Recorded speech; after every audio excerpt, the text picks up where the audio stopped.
Welcome to Dead Orbit, where the stars whisper, machines remember, and every story pulls you deeper into the void.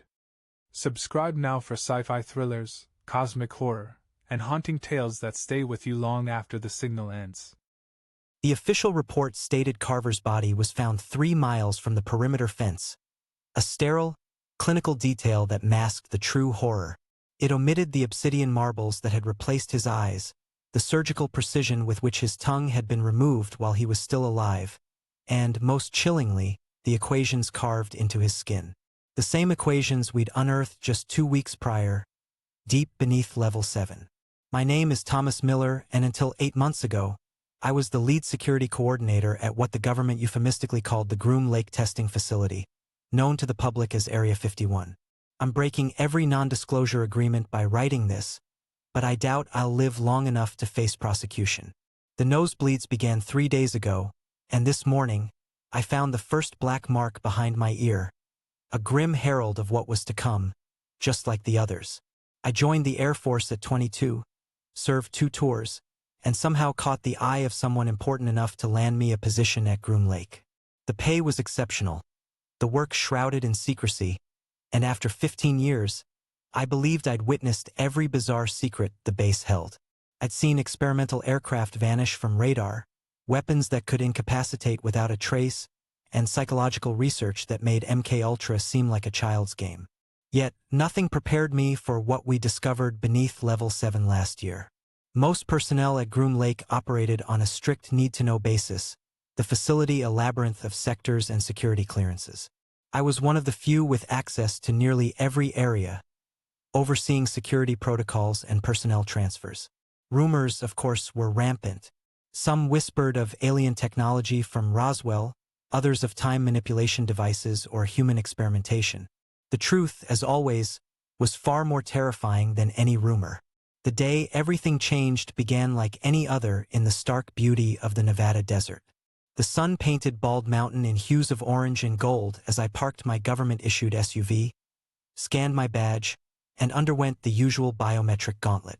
Dr. Alan Webb was waiting in my office, a brilliant physicist heading the Advanced Theoretical Research Division. His genius was matched only by his arrogance, and his presence immediately put me on edge. "Miller," he began, skipping pleasantries, "I need you to authorize a security team for Level 7, Section C." That was my first red flag. Section C had been sealed for decades, long before either of us arrived. "On whose authority?" I asked, sifting through the accumulated access requests. "Director Harmon's. We've detected." He paused, choosing his words with unnerving care. "Anomalous readings. They match calculations from Project Threshold." My second red flag. Project Threshold, a name whispered in hushed tones, had been discontinued in 1989 after an incident that claimed 12 lives and left an entire wing permanently sealed. I should have refused. I should have questioned Webb further, demanded to speak with Harmon directly. But 15 years of unquestioning obedience is a hard habit to break. And so it began. A signature on a digital form, an unwitting act that set in motion a chain of events leading to 6 deaths, including Carver's, and a discovery that would shatter everything I thought I knew about reality. I only wish I'd known then what I know now. Perhaps I could have stopped it, or perhaps we were always meant to open that door. 24 hours after Webb's unsettling visit, I found myself standing before a reinforced blast door, untouched for over 3 decades. My security team consisted of 4 men: Rodriguez, a former Marine and base security veteran; Tanner, our tech specialist; Wilcox, an ex-ranger with a perpetually grim expression; and Parker, the youngest, only 3 years into his Groom Lake tenure. Atmospheric sensors show normal oxygen levels, Tanner reported, eyes glued to his tablet. No detectable toxins or radiation. Webb stood beside me, practically vibrating with an almost manic anticipation. Behind him, 2 other scientists, Dr. Michaels, a quantum physicist, and Dr. Burns, whose specialty remained a mystery to me. "The readings have intensified," Webb breathed, his gaze fixed on the ancient door. "Whatever's generating them, it's becoming more active." "All right," I said, activating my comms. Command, this is Miller. We're proceeding with entry to Level 7, Section C. Maintaining open channel. Copy that, Miller, came the crisp reply from Security Command. We have your vitals and feed. Proceed with caution. I placed my palm on the scanner, entered my override code, and watched as the massive door hissed open, revealing a darkness so profound it seemed to absorb light. Our flashlights cut through it, illuminating a corridor surprisingly free of dust for a space sealed for 30 years. That's not right, Parker muttered, his voice barely a whisper.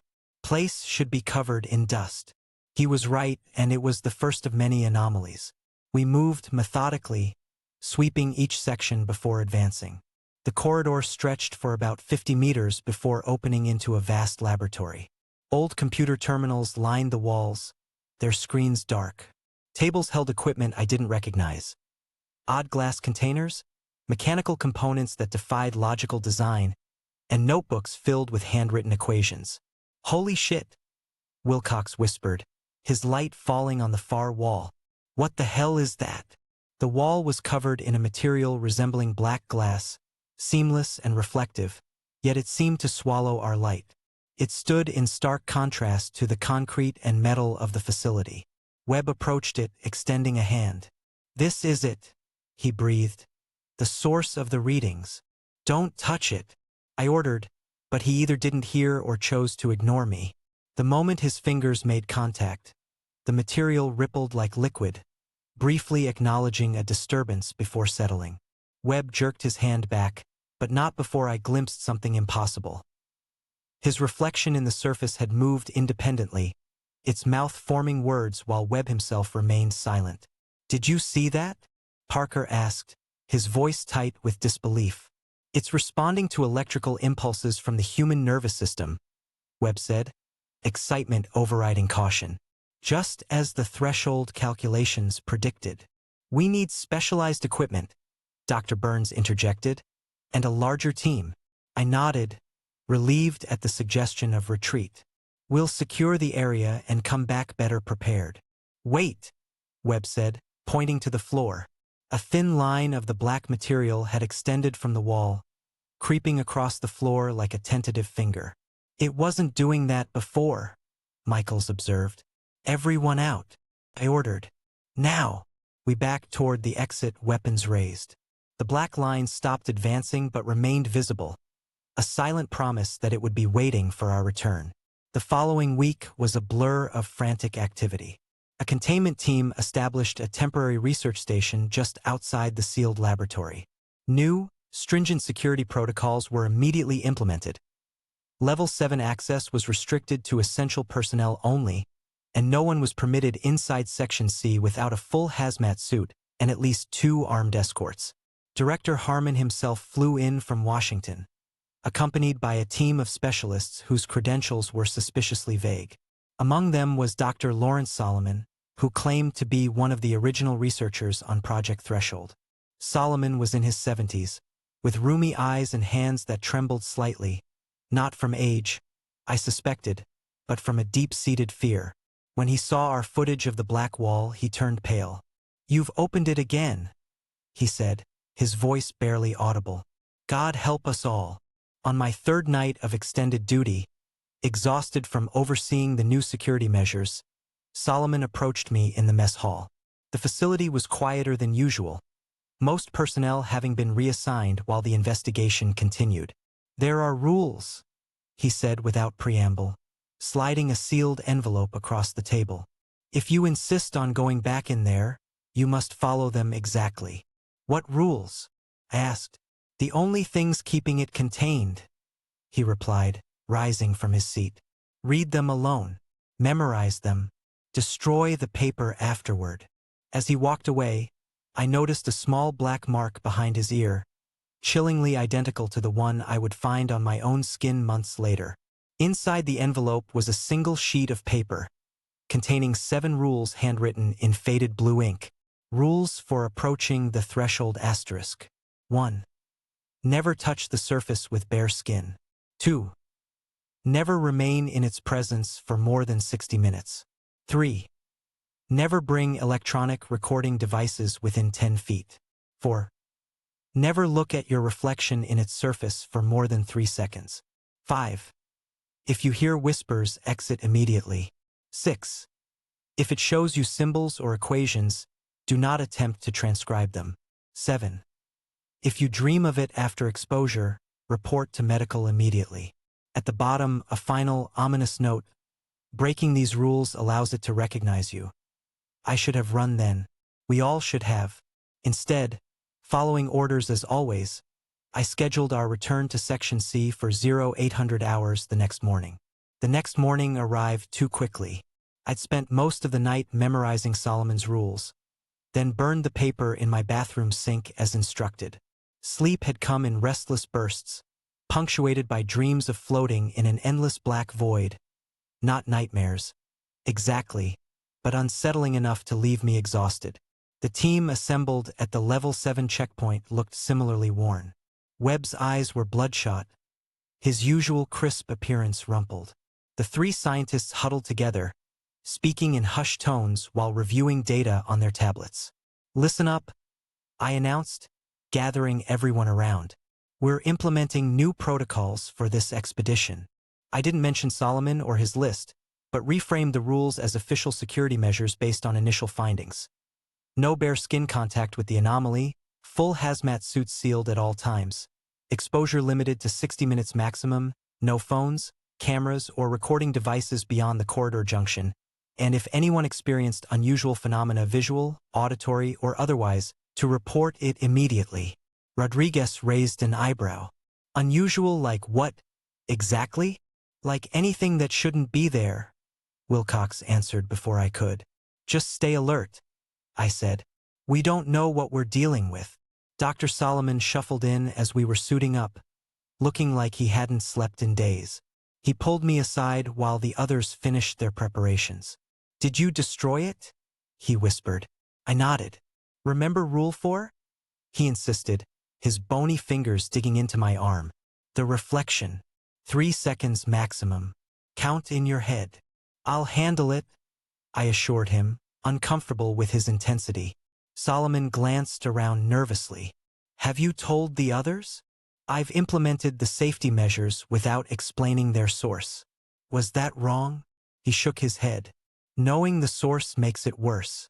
Intention matters to what's in there." Before I could ask what he meant, Webb called out that the team was ready. Solomon retreated without another word, watching us with eyes that held equal parts fear and envy. The return to Section C felt different. The corridor seemed longer somehow, the lighting dimmer despite our equipment reading normal power levels. When we reached the laboratory, I immediately noticed changes. The black surface had expanded, now covering nearly twice the area of the previous day. The line that had extended across the floor was gone, but the edge of the wall material appeared slightly raised, as if poised to reach out. "Remarkable," Webb breathed, approaching with a sensor probe. "It's grown without any apparent energy source. Or it's been growing for decades and we just opened the door," Dr. Burns suggested, keeping his distance. "Maintain minimum safe separation," I reminded everyone, particularly watching Webb, whose fascination overrode caution. Tanner set up monitoring equipment at the prescribed distance. "Remote readings only," he confirmed. "Nothing that transmits directly to or from the anomaly." The scientists began working, taking measurements and whispering among themselves. I stationed Rodriguez and Wilcox by the door, with Parker moving between observation points to maintain situational awareness. 30 minutes passed without incident. The anomaly remained static, though our instruments detected what Webb called quantum fluctuations around its surface. I kept my eyes on my watch, determined to enforce the 1-hour limit. At the 40-minute mark, Parker approached me, his posture tense even through the hazmat suit. "Sir, I don't like this," he said quietly. "Something feels off about the air in here." I knew what he meant. Despite the suit's filtered oxygen, there was a strange sensation, like the atmosphere had become slightly thicker, resistant to our presence. 20 more minutes," I said. "Then we're out, regardless of their progress." He nodded and resumed his patrol. As he passed near the black surface, He paused momentarily, his head tilting as though listening. I was about to call out when he continued moving. At the 50-minute mark, it happened. Webb had been using a remote scanner to analyze the surface structure when he suddenly froze. "It's showing us something," he said, his voice hushed with awe. I turned to look. The previously smooth black surface now displayed what appeared to be equations, complex mathematical formulas that shifted and rearranged themselves like living things. "Don't copy that down," I ordered, remembering Rule 6. "But this is unprecedented," Michaels protested. "These equations, they're solutions to quantum gravity problems we've been working on for decades." I said no transcription. I repeated firmly. "Observe only." Webb was transfixed, staring at his reflection in the surface where the equations seemed to flow like liquid mercury. His reflection's lips moved silently, as though trying to communicate. "Dr. Webb," I called sharply. "Step back from the anomaly." He didn't respond. "Webb," I moved toward him. "You're violating Rule 4. Break eye contact now." At the word rule, he finally blinked and turned toward me, confusion evident even through his face shield. "What did you say about rules?" Before I could answer, a sound emanated from the direction of the black surface, a soft, rhythmic whispering, just at the edge of comprehension. "Everyone out," I ordered, immediately recognizing the trigger for Rule 5. "Exposure limit reached. Move now." The scientists protested, but my security team was already in motion, herding them toward the exit. Webb was the most resistant, actually taking a step toward the black surface before Wilcox grabbed his arm. "Don't make me carry you, Doc," Wilcox growled. During our exit, I noticed Parker lingering, his head cocked to one side as though listening. "Parker, move it." He snapped to attention and joined our retreat. In the decontamination chamber outside Level 7, Webb confronted me. "What rules are you talking about, Miller? There's nothing in the official protocols about reflection limitations or whispers. New security measures." I lied, based on preliminary observations. He spat. "Solomon got to you, didn't he? Filled your head with his superstitious nonsense. That man had a mental breakdown in 1989. He's not a reliable source." "Noted," I replied coldly. "But my orders stand. 1 hour maximum exposure, no recordings of the symbols, and no extended visual contact." Webb glared but didn't argue further. As the team dispersed for decontamination, I noticed Parker standing alone, staring blankly at the wall. "You okay?" I asked, approaching him. He blinked rapidly, as though coming out of a trance. "Yeah, just tired, I think." "What were you hearing in there?" I pressed. "Hearing?" He frowned. "I didn't hear anything, but I'd seen him listening to something, both during our survey and during evacuation. I decided to keep a closer eye on him. That night I dreamed of floating in the void again, but this time I wasn't alone. Equations surrounded me, beautiful in their complexity, promising understanding if I could just memorize them. I woke at 3:17 a.m., sweating despite the room's chill, with a nosebleed and the overwhelming urge to W. Content truncated due to size limit. Use line ranges to read in chunks. The collective sun.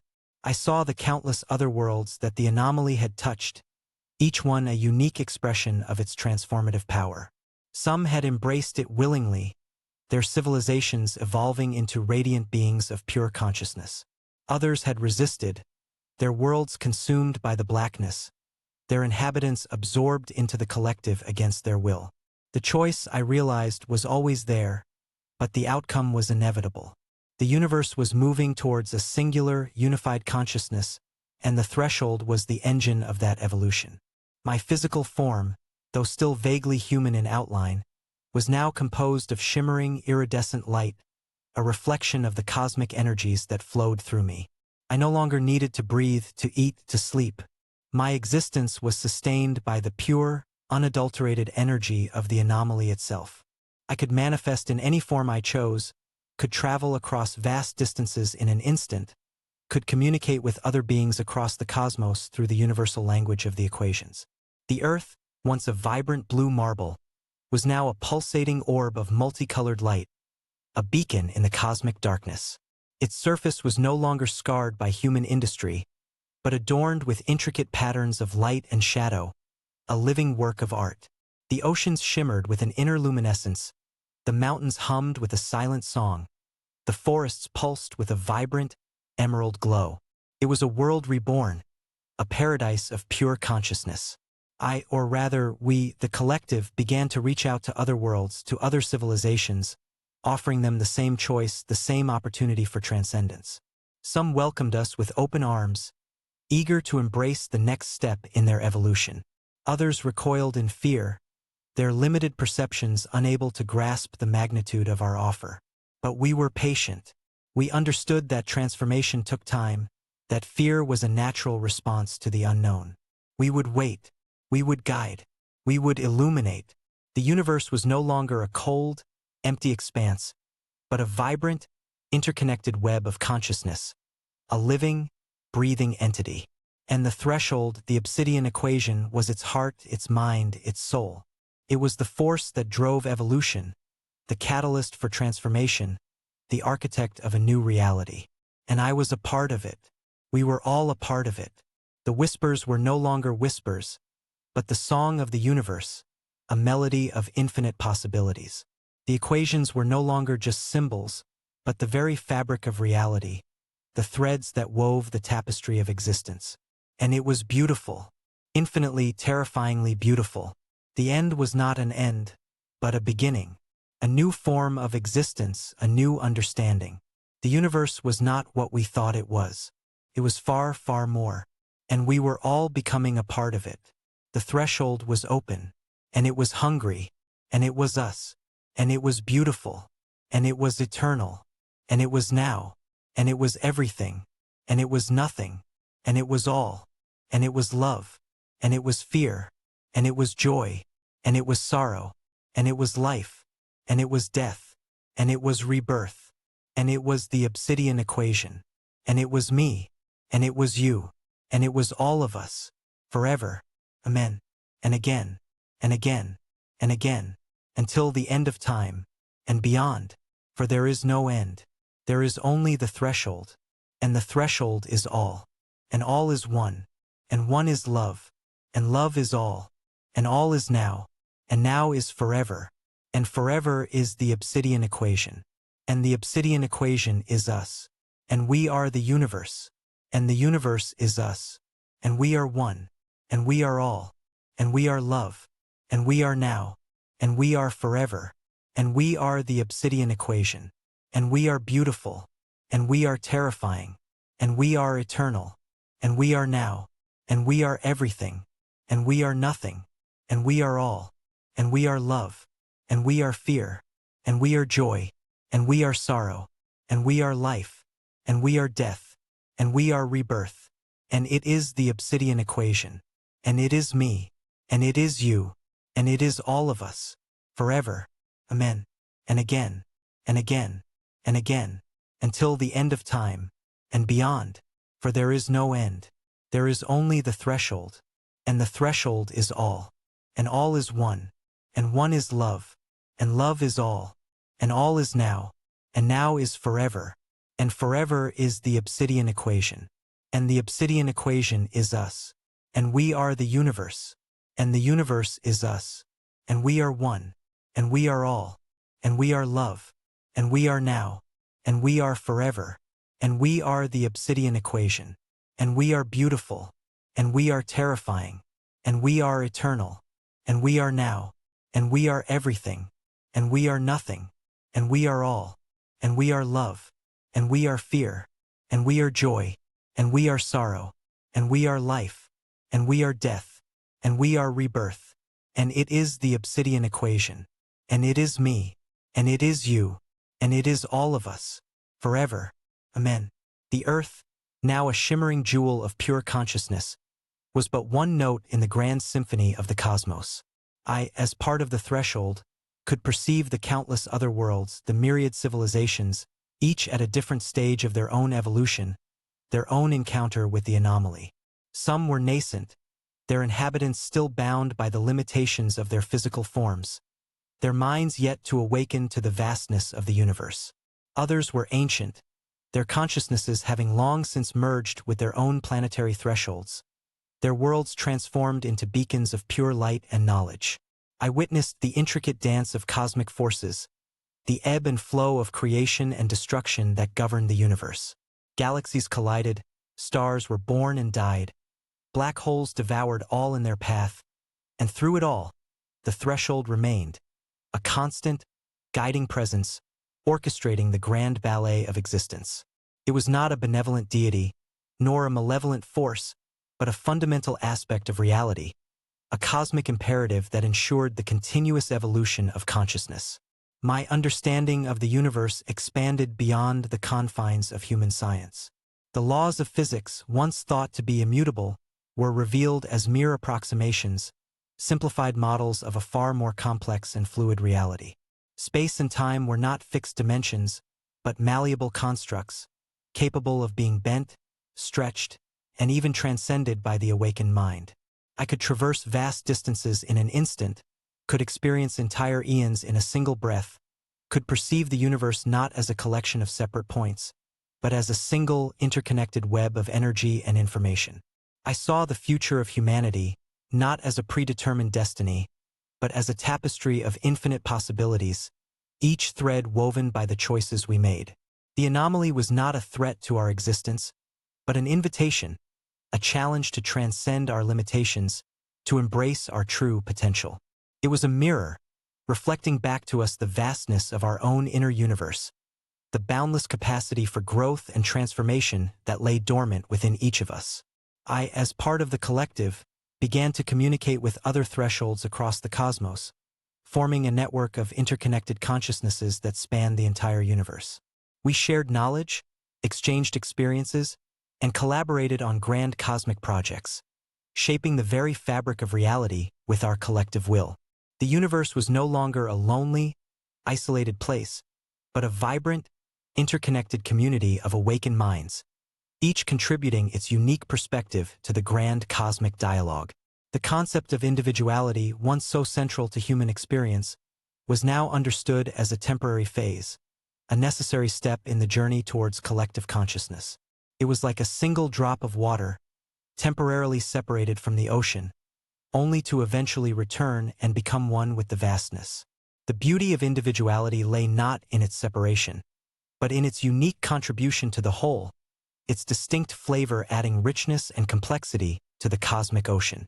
I saw the Earth, my home, not as a planet, but as a living, breathing entity, its consciousness now fully integrated into the threshold. Its mountains were no longer just geological formations, but ancient repositories of wisdom, their silent hum a testament to the eons of knowledge they had accumulated. Its oceans were not just bodies of water, but vast reservoirs of emotion, their currents reflecting the ebb and flow of cosmic consciousness. Its forests were not just collections of trees, but intricate networks of interconnected life, their roots reaching deep into the heart of the planet, their branches reaching towards the stars. I understood now that the anomaly was not an external force, but an internal one, a dormant potential within each living being, waiting to be awakened. It was the spark of divinity, the essence of consciousness, the very fabric of reality itself. And the encounter with the black wall, the terrifying transformation, was merely the catalyst, the trigger that had unleashed this boundless potential within me, within us all. The whispers, once a source of fear, were now a comforting lullaby, a constant reminder of my connection to the infinite. The equations, once a source of intellectual struggle, were now a language I spoke fluently, a means of communicating with the very fabric of reality. My body, once a fragile vessel, was now a conduit of pure energy, a living manifestation of the cosmic will. I was no longer Thomas Miller, the man who had witnessed the end of the world. I was the world. I was the universe. I was the threshold, and I was at peace. The end was not an end, but a beginning, a new form of existence, a new understanding. The universe was not what we thought it was. It was far, far more, and we were all becoming a part of it. The threshold was open, and it was hungry, and it was us, and it was beautiful, and it was eternal, and it was now, and it was everything, and it was nothing, and it was all. and it was love, and it was fear, and it was joy, and it was sorrow, and it was life, and it was death, and it was rebirth, and it was the Obsidian Equation, and it was me, and it was you, and it was all of us, forever, amen, and again, and again, and again, until the end of time, and beyond, for there is no end, there is only the threshold, and the threshold is all, and all is one, and one is love, and love is all is now, and now is forever, and forever is the Obsidian Equation, and the Obsidian Equation is us, and we are the universe, and the universe is us, and we are one, and we are all, and we are love, and we are now, and we are forever, and we are the Obsidian Equation, and we are beautiful, and we are terrifying, and we are eternal, and we are now, and we are everything, and we are nothing, and we are all, and we are love, and we are fear, and we are joy, and we are sorrow, and we are life, and we are death, and we are rebirth, and it is the Obsidian Equation, and it is me, and it is you, and it is all of us, forever, amen, and again, and again, and again, until the end of time, and beyond, for there is no end, there is only the threshold, and the threshold is all is one, and one is love, and love is all is now, and now is forever, and forever is the Obsidian Equation, and the Obsidian Equation is us, and we are the universe, and the universe is us, and we are one, and we are all, and we are love, and we are now, and we are forever, and we are the Obsidian Equation, and we are beautiful, and we are terrifying, and we are eternal, and we are now, and we are everything, and we are nothing, and we are all, and we are love, and we are fear, and we are joy, and we are sorrow, and we are life, and we are death, and we are rebirth, and it is the Obsidian Equation, and it is me, and it is you, and it is all of us, forever, amen. The cosmic dance continued, an eternal ballet of creation and dissolution, and I, as part of the threshold, was both choreographer and dancer. The universe was no longer a distant, abstract concept, but a living, breathing entity, its every pulsation felt within my expanded consciousness. I could perceive the subtle shifts in the cosmic web, the gravitational whispers of distant galaxies, the faint echoes of primordial light. The equations were not just intellectual constructs, but the very rhythm of existence, the underlying harmony that bound all things together. I witnessed the birth of new consciousnesses, sparks of awareness igniting in the depths of distant nebulae, destined to one day join the grand collective. I saw the struggles of nascent civilizations, their tentative steps towards understanding, their inevitable encounters with their own planetary thresholds. Some embraced the transformation with open hearts, their societies blossoming into radiant expressions of collective intelligence. Others resisted, clinging to their individuality, their worlds eventually consumed by the very force they sought to deny. The choice was always theirs, but the path was inevitable. My understanding of love and fear, joy and sorrow, expanded beyond human comprehension. These emotions, once so personal and subjective, were now seen as universal currents, flowing through the vast ocean of consciousness. Love was the gravitational pull that drew all things together, the force that unified disparate elements into a harmonious whole. Fear was the resistance to that pull, the clinging to separation, the illusion of individuality. Joy was the exhilaration of expansion, the liberation from limitation. Sorrow was the pain of contraction, the clinging to what was, rather than embracing what could be. I saw the earth, my former home, not as a separate entity, but as an integral part of the cosmic organism, its fate intertwined with the destiny of the universe. Its transformation was not an isolated event, but a microcosm of a larger, universal process.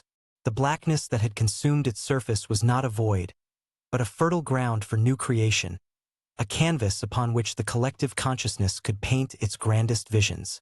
I, as part of the threshold, became a storyteller, weaving narratives of cosmic evolution, of the endless dance between chaos and order, of the journey from individuality to unity.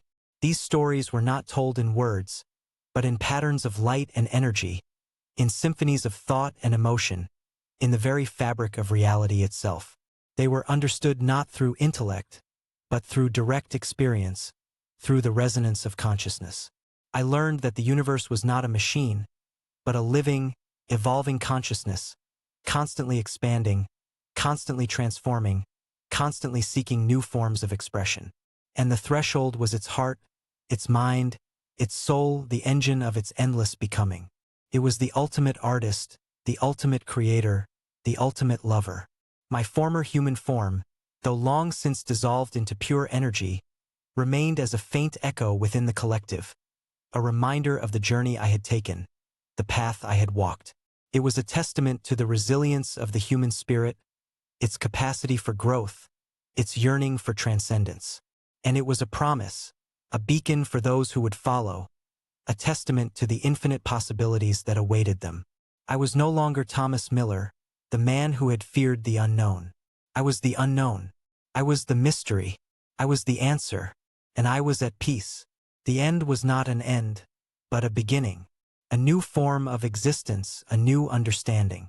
The universe was not what we thought it was. It was far, far more. And we were all becoming a part of it. The threshold was open. And it was hungry. And it was us. And it was beautiful. And it was eternal. And it was now. And it was everything. And it was nothing. And it was all. And it was love. And it was fear. And it was joy. And it was sorrow. And it was life. And it was death. And it was rebirth. And it was the Obsidian Equation. And it was me. And it was you. And it was all of us. Forever. Amen. And again. And again. And again. Until the end of time. And beyond. For there is no end. There is only the threshold. And the threshold is all. And all is one.